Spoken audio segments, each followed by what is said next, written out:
मेरा नाम है शुभम यादव और आज मैं आपको बताने वाला हूं कि हमारे फ्यूचर एकेडमी के डिजिटल प्लेटफॉर्म पर, जहां पर फ्यूचर जॉब वाला चैनल पर आपको सभी भर्तियों के नोटिफिकेशन प्राप्त होते हैं। तो आपका स्वागत है हमारे चैनल पर। तो आज एक बड़ी भर्ती लेकर आए हैं यूपीएससी लोअर पीसीएस की, जो कि आप देख सकते हैं लोअर पीसीएस की इस बार काफ़ी ज़्यादा पद आए हैं इस वर्ष। तो आप देख सकते हैं कि 2285 पद आए हैं।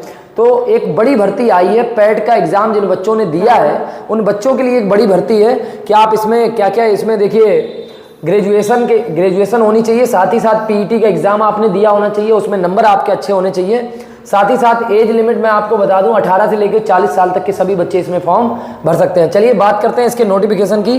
तो आगे देखिए, आयोग द्वारा ये जारी जो नोटिफिकेशन है उसकी बात करते हैं। उत्तर प्रदेश अधीनस्थ सेवा चयन आयोग लखनऊ।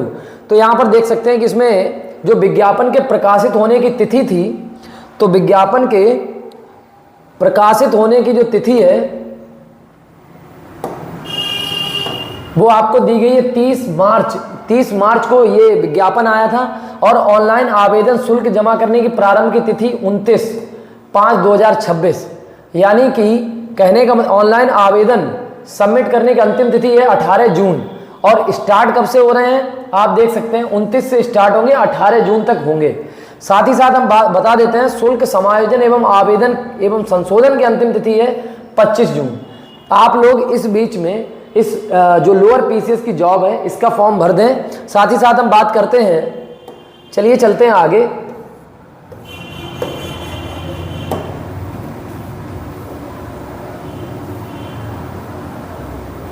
देखिए इसमें जो है वही सब दिया हुआ है। अब मैं आगे चलता हूं कि यहाँ पर क्या क्या रहने वाला है। बच्चों यहाँ पे एक खास बात ये है कि यहाँ पे देखो लिखा हुआ है, आप विज्ञप्ति में वही अभ्यर्थी ऑनलाइन आवेदन कर सकते हैं जो विज्ञापित पद हेतु वांछित अनिवार्य अर्हता धारित करते हों, जिनके पास सबसे पहली बात बच्चों क्या होना चाहिए कि उन्होंने पीईटी के एग्जाम में सम्मिलित हुए हों, उन्होंने पीईटी 2025 में शामिल हुए हों। साथ ही साथ क्या हुआ है कि उसके बाद क्या होगा कि मुख्य परीक्षा हेतु अभ्यर्थियों की शॉर्ट लिस्टिंग उनके प्रारंभिक अर्हता परीक्षा 2025 उसके आधार पर की जाएगी, उन्हें शॉर्ट लिस्टेड किया जाएगा।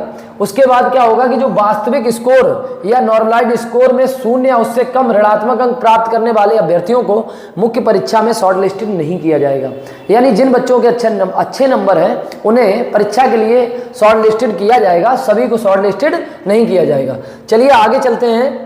आगे अगर हम जाके देखते हैं तो यहाँ पर आप देख सकते हैं लिखा है कि परंतु यह प्रारंभिक अर्हता परीक्षा 2025 परिणाम में आयोग स्तर से जांच के अधीन औपबंधिक चिन्हित किए गए अभ्यर्थियों के प्रकरणों के संबंध में जब तक आयोग स्तर से अंतिम निर्णय नहीं लिया जाता तब तक कुछ भी नहीं कह सकते हैं किसको किसको रखा जाएगा। चलिए आगे चलते हैं, बात करते हैं ऑनलाइन आवेदन करने वाले अभ्यर्थियों के लिए आवश्यक सूचना। ऑनलाइन आवेदन भरने की प्रक्रिया आप जानते हैं upsc.government.in इस वेबसाइट पे जाके आप इस नोटिफिकेशन को डाउनलोड कर सकते हैं, देख सकते हैं। साथ ही साथ जो ऑनलाइन आवेदन भरने की प्रक्रिया है उसमें आप देख सकते हैं विज्ञापन पर क्लिक कर आप ऑनलाइन आवेदन कर सकते हैं। साथ ही साथ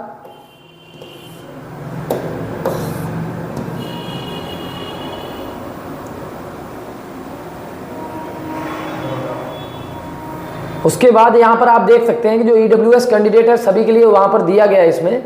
अब आवेदन प्रक्रिया से संबंधित निर्देश के बारे में आप देख सकते हैं कि 2025 के रजिस्ट्रेशन नंबर के सापेक्ष पंजीकृत मोबाइल नंबर ईमेल आईडी पर प्रेषित किए गए ओटीपी के माध्यम से लॉगिन करना होगा।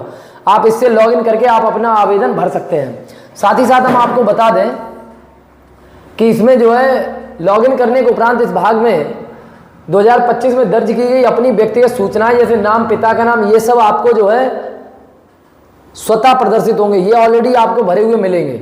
उसके बाद इसको आपको फॉर्म भरना है, यानी आप इसे पढ़ सकते हैं। फोटो और हस्ताक्षर के बारे में बात करें तो इसमें कोई संशोधन नहीं किया जाएगा, इस बात का विशेष ध्यान रखें। अन्य विवरण में देखिए यहाँ पर दिया गया, आप नोटिफिकेशन पढ़ सकते हैं। काफ़ी बड़ा नोटिफिकेशन है, वैसे अगर हम डिस्कस करेंगे तो बहुत बड़ा हो जाएगा। अब मैं आपको बता देता हूं कि यहाँ पर लिखा है फीस के भुगतान एवं समायोजन या एप्लीकेशन फॉर्म सबमिशन। इसके बारे में बता रहे हैं कि अभ्यर्थी निर्धारित शुल्क का भुगतान, जो भी आपकी शुल्क है यानी फॉर्म भरते समय जो भी आपका शुल्क निर्धारित किया गया होगा वो आपको पेमेंट करना है। और मैं आगे चलता हूं। अब मैं बात करने वाला हूं कि इसमें जो शुल्क लगेगा वो कितना लगेगा। आप देख सकते हैं जो अनरिजर्व्ड कैटेगरी है यानी जनरल वाले कैंडिडेट के लिए जो शुल्क है वो 25 रुपये, ओबीसी के लिए भी 25 रुपये, एससी के लिए भी 25 रुपये, एसटी के लिए भी 25 रुपये, सभी के लिए 25 रुपये शुल्क रखा गया है मिनिमम। यानी जो भी अभ्यर्थी जो है ग्रेजुएट हैं, साथ ही साथ पीईटी में अच्छा स्कोर किया है, वह बच्चे इसमें जो है फॉर्म भर सकते हैं। चलिए बात करते हैं हम आगे इसी में।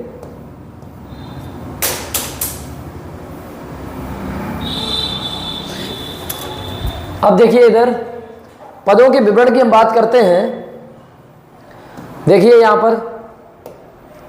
यहाँ निदेशालय कोषागार में सहायक कोषागार लेखाकार, जिनका जो लेवल 5 की जॉब होती है, जिनका वेतन 29,200 रुपये से 92,300 रुपये तक रहता है, तो उनके लिए कुल मिला के 548 पद आए हैं। कुल स्थायी और अस्थायी पद आए हैं, यानी कुल मिलाकर आप देख सकते हैं अलग अलग किसमें कितने पद आए हैं, उसकी जानकारी यहाँ पर आपको दी गई है। अब देख सकते हैं यहाँ पर अलग अलग उत्पादन मंडी परिषद के साथ चकबंदी आयुक्त, उद्यम प्रोत्साहन निदेशालय, यानी अलग अलग विभाग में आई हैं। कुल मिलाकर इतने पद हैं। आप इन सब के बारे में जानकारी आप नोटिफिकेशन डाउनलोड करके देख सकते हैं। चलिए हम बात करने वाले हैं आगे। खिलाड़ियों के लिए भी इसमें अलग से सुविधा दी गई, छूट दी गई है, वो बच्चे भी इसमें फॉर्म भर सकते हैं। आप नोटिफिकेशन डाउनलोड करके इसकी जानकारी प्राप्त कर सकते हैं, क्योंकि वैसे अगर मैं हर एक बात बताऊंगा तो आपके पास इतना टाइम नहीं होता है। और कमज़ोर रूप से वर्ग ठीक है। अब बात करने वाले हैं हम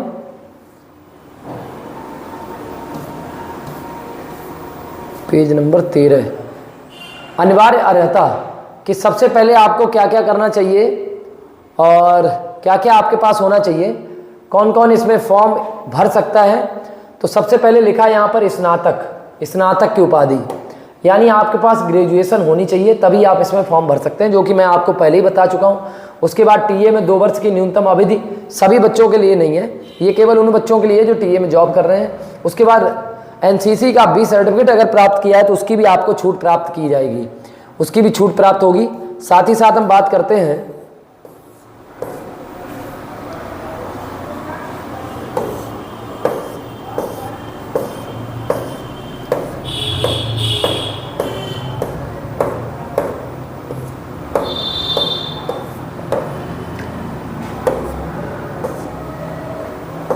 देखिए चयन का आधार क्या रहने वाला है, हम इस बात को बहुत अच्छे से डिस्कस करते हैं।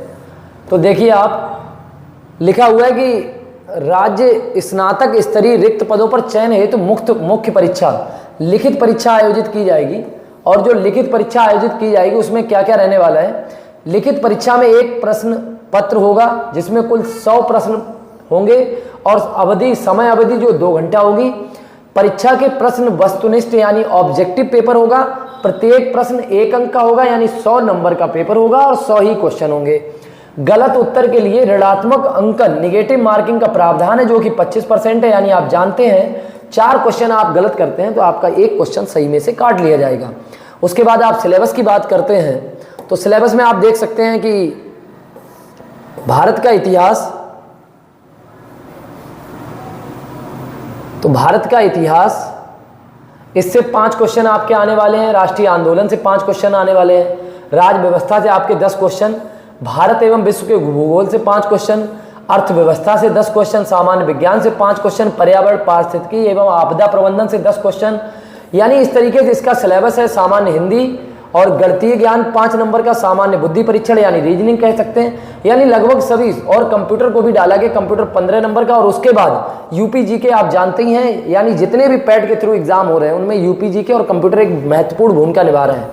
जो भी पेपर अभी हो रहे हैं विगत कुछ समय से, ये सिलेबस के बारे में यहाँ पर जानकारी दी गई डिटेल में। आप इसके आधार पर अपनी तैयारी को सुनिश्चित कर सकते हैं। और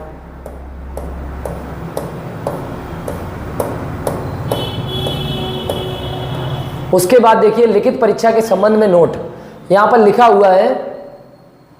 लिखित परीक्षा के बाद आपके जो भी नॉर्मलाइज्ड स्कोर होगा उसे शॉर्ट लिस्टेड किया जाएगा। उसके बाद अभ्यर्थियों के लिए महत्वपूर्ण निर्देश ये है कि उत्तर प्रदेश के आरक्षित श्रेणी के सभी अभ्यर्थी आवेदन में अपनी श्रेणी अवश्य अंकित करें। ये जो आप फॉर्म भरते समय इन बातों का विशेष ध्यान रखें, ये आप चेक कर सकते हैं। और एक बड़ी भर्ती है उन सभी बच्चों के लिए जो कि बहुत समय से इंतजार कर रहे थे, मुझे लगता है अभी ये सबसे ज़्यादा पद इस बार आए हैं। और इस तरीके से आप जो है अपना जात प्रमाण पत्र यानी जो आपके कागज़ हैं उनको तैयार करा के इसे कंप्लीट करा लें।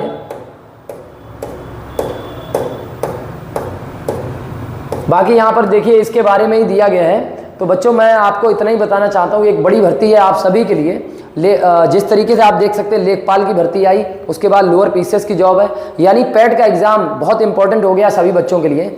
साथ ही साथ मैं कहता हूं कि आगे जो भी बच्चे पैट की तैयारी करना चाहते हैं वो आगे अभी से तैयारी करना शुरू कर दें, क्योंकि आपके अच्छे नंबर होंगे तभी आप इसका लोअर पीसीएस का फॉर्म भर पाएंगे, अच्छे नंबर होंगे तभी आप लेखपाल का फॉर्म भर पाएंगे। तो निश्चित रूप से आपको ये जानकारी अच्छी लगी होगी। अगर आपको ये जानकारी अच्छी लगी तो हमारे चैनल को सब्सक्राइब करें, अपने दोस्तों के साथ शेयर करें, क्योंकि हर जानकारी, ये जो जानकारी होती भर्तियों की, ये प्रत्येक बच्चे को मिले। और हमारा जो चैनल है फ्यूचर जॉब वाला, अपना प्यार बनाए रखें। मिलते हैं अगली वीडियो में। और एक लाइन कहना चाहता हूँ कि होके ना यूं मायूस शाम की तरह ढलते रहिए, होके ना यूं मायूस शाम की तरह ढलते रहिए। जीवन एक भोर है, सूरज की तरह निकलते रहिए। एक पैर पे ठहरोगे तो थक जाओगे, इसलिए धीरे धीरे ही सही मगर चलते रहिए। धन्यवाद, मिलते हैं अगली वीडियो में, तब तक के लिए बाय बाय।